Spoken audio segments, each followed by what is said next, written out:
ဆိုတဲ့စကားလုံးကိုဘုံကိုရှင်းပြမယ်ပမာရီနားလဲနေတာ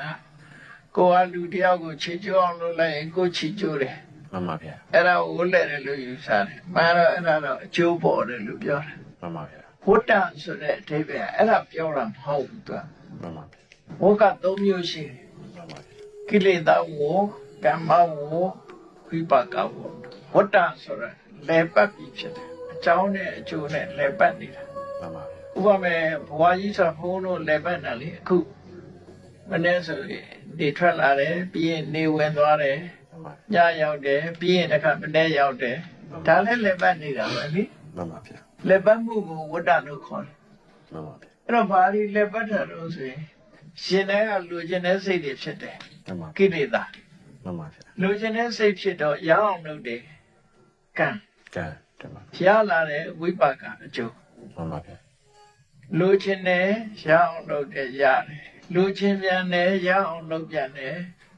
ကြိုးစားပြန်တယ်ဆိုဒီအကြောင်းအကျိုးကြီးလည်းပတ်နေတာဒါဝတ်လို့ခေါ်တယ်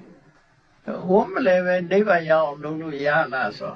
ဒီအကြောင်းအကျိုးဆက်ဆက်နေတာတွေကိုနိဗ္ဗာန်ရအောင်လုပ်တယ်ဆိုတာကဒီထဲကလုပ်ရတယ်သူကမှန်ပါဗျာ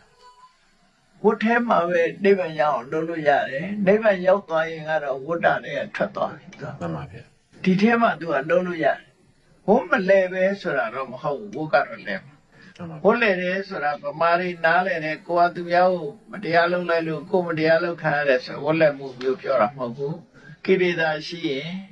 ကံဆိုတဲ့အလုပ်တရားရှိလာတယ်ကံရှိလို့ရှိရင်အကျိုးတရားဆိုတာရှိလာတယ်နော်အဲ့တော့ကိလေသာဖြစ်သည့်အတွက်ကြောင့်ကံဖြစ်တယ်ကံဖြစ်သည့်အတွက်ကြောင့်အကျိုးတရားတွေပေါ်တယ်အဲ့ဒီအကြောင်းအကျိုးဟာလက်ပတ်နေတယ်လို့ဆိုရတယ်နော်အဲ့ဒီလက်ပတ်မှုကိုရက်တော့အောင်လုံးမနေပါနဲ့